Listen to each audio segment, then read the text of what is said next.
오늘 말씀은 에스라서 말씀입니다. 에스라서는 페르시아 바사 제국 시절의 배경으로 기록된 말씀입니다.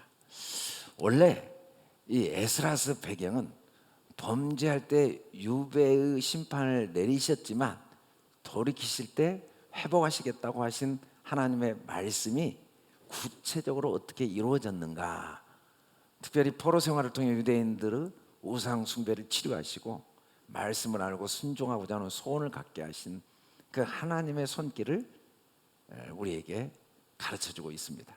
그 과정에서 하나님이 고레스 왕을 사용하셨죠. 이건 에레미야를 통해 이미 예언하셨고, 그 예언하신 말씀대로 바벨론 포로로 끌려가게 하신 다음에 다시 하나님이 예루살렘으로 귀환하게 하시죠. 끌려갈 때 3번 끌려가는데, 3번의 귀환, BC 538년 스룹바벨과 함께, 457년 에스라와 함께, 또 444년 느헤미야와 함께, 이 3번의 귀환 내용이 나옵니다. 원래 이 성경 에스라서는 이 느헤미야서와 한 권이었습니다. 근데 이제 후에 에스라서와 느헤미야서를, 원래 에스라 1, 에스라 2였는데 시간이 지나면서 에스라와 이제 느헤미야가 자기 자신을 중심으로 소개된 느헤미야서를 분리해서 에스라서 느헤미야서가 분리됐는데 원래 한 권이었죠. 그래서 이 에스라서와 느헤미야서는 시간이 겹칩니다. 겹쳐요. 그래서 그리고 에스더서는 그 마지막에 나오지만 이 1차와 2차 포로 귀환 사이에 있었던 역사적인 사건이죠. 그래서 1차 귀환 때는 스룹바벨에 의해서 약 5만 명 가까이 귀환합니다. 그리고 이제 성전을 재건하는 내용이 소개되죠. 그리고 2차 귀환은 에스라를 통해서 하나님이 약 1754명이 귀환하고 그 이름이 자세히 소개되어 있습니다. 그래서 에스라서 1장부터 6장까지는 에스라 때 이야기가 아니고 스룹바벨과 함께 처음 귀환했던 사람들의 이름과 성전 건축의 이야기가 나오고, 그 다음에 7장부터는 이제 BC 458년 귀환한 에스라 이야기가 나오고, 그 다음에 이제 느헤미야 이야기가 이어져서 나옵니다. 에스라서는 포로 귀환 이후에 벌어진 성전 건축 역사를 기록하고 있고, 성전 건축과 같은 하나님의 사업을 이루게 하나님의 백성이 해야 될 일이 뭔가 단결하고, 또 방해 세력과 맞서는 용기, 예물 헌납하고 조직적 갈분담, 이런 내용들이 소개되어 있고, 그 다음에 셋째는 70년 바벨론 포로 기간 포로 귀환 성전 재건 건축을 위해 하나님이 그 고레스 왕을 사용하신 사건을 자세히 소개하면서 어떤 과정이었는가를 자세히 소개하면서 언약에 신실하신 하나님의 역사를 증거하고 있습니다. 성전 재건은 BC 536년에 시작해서 534년에 중단됐다가 학개 스가랴 선지자의 책망을 듣고 BC 520년에 다시 재개돼서 515년에 완공된 내용이 자세히 소개되어 있습니다. 에스라서는 이제 전반부 6장까지는 스룹바벨과 함께 귀환해서 성전 건축한 내용들, 그 다음에 후반부는 58년 이후에 에스라와 함께 귀환해서 이제 신앙 개혁의 내용이 나오죠. 스룹바벨 성전은 BC 538년에서 515년 지어졌는데, 솔로몬 성전을 봤던 분들이 너무 초라해서 우는 내용이 나오는데, 사실은 이 성전이 건축된 자체가 기적이죠. 왜냐하면 바사왕 고레스에 의해서 하나님이 그를 감동시켜서 하나님이 참신이라고 고백하면서 성전을 건축할 예물도 주고 그 모든 걸 준비해 주어가지고 건축이 돼요. 물론 방해 세력도 있었습니다. 오히려 그 예루살렘 주변에 있던 사람들이 방해를 해서 중단도 되긴 했죠.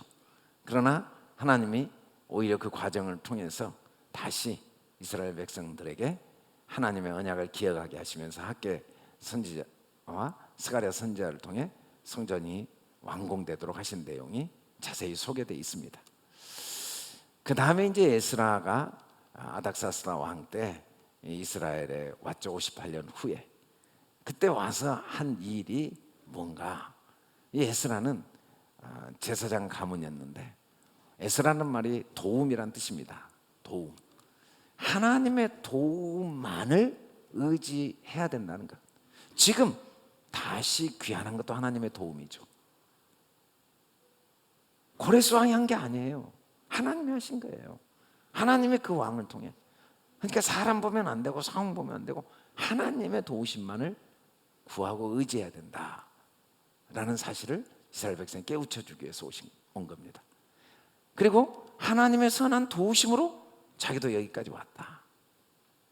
그러니까 하나님의 도우심이 없이는 아무것도 할 수 없다는 걸 에스라를 통해 하나님 말씀하시죠.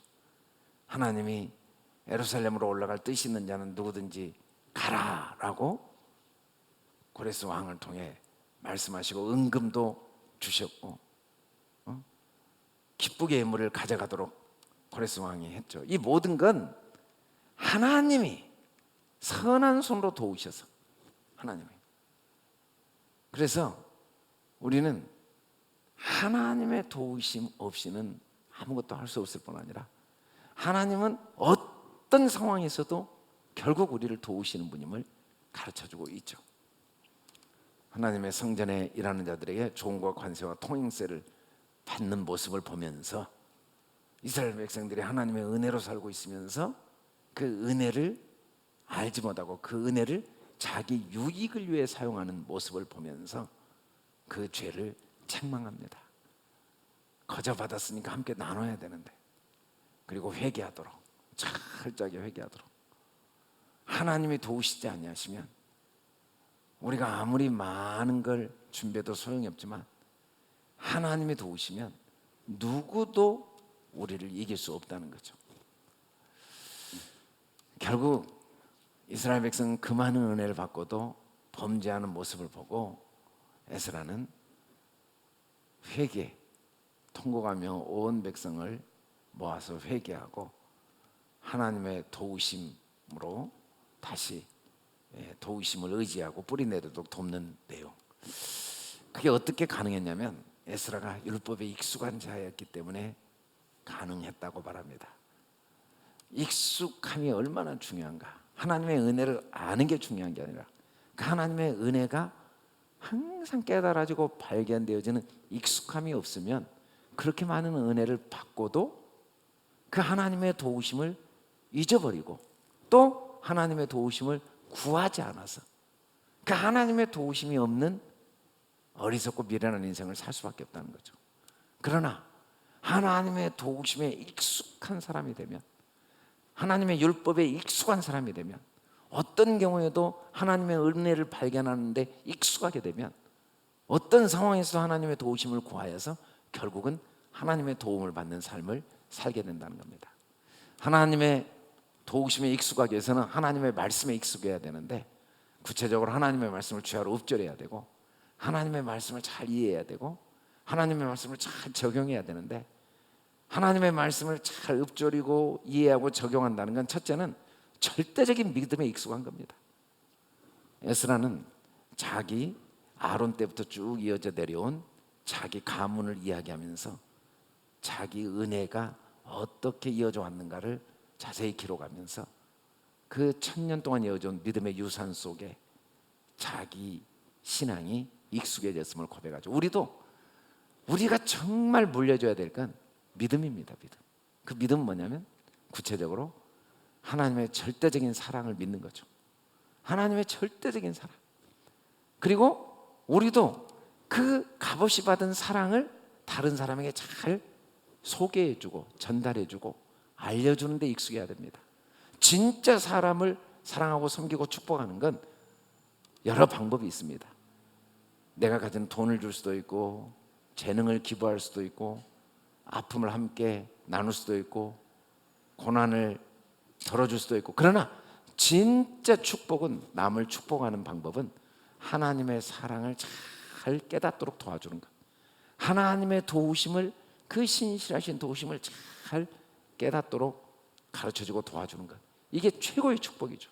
우리는 절대적인 믿음과 사랑에 익숙해져서 어떤 상황 속에서도 자녀들에게, 남편에게, 아내에게, 또 우리가 만난 모든 사람들에게 하나님의 도우심의 손을 잘 깨닫도록 도와주는 축복에 익숙한 복된 삶을 살 수 있기를 주님의 이름으로 축원합니다. 거룩하시고 은혜로우신 아버지 하나님 감사합니다.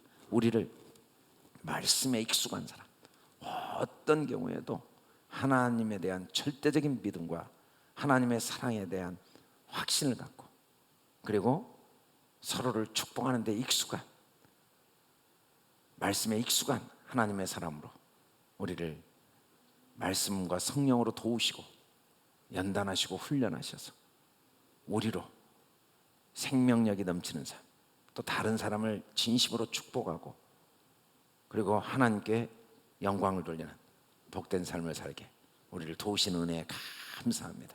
오늘도 에스라와 같이 말씀에 익숙하여 하나님의 도우심을 항상 발견하고 의지함으로 기쁨과 소망과 부지런함과 열심이 넘치는 복된 하루가 되게 도와주시옵소서. 감사합니다. 예수님 이름으로 기도드립니다.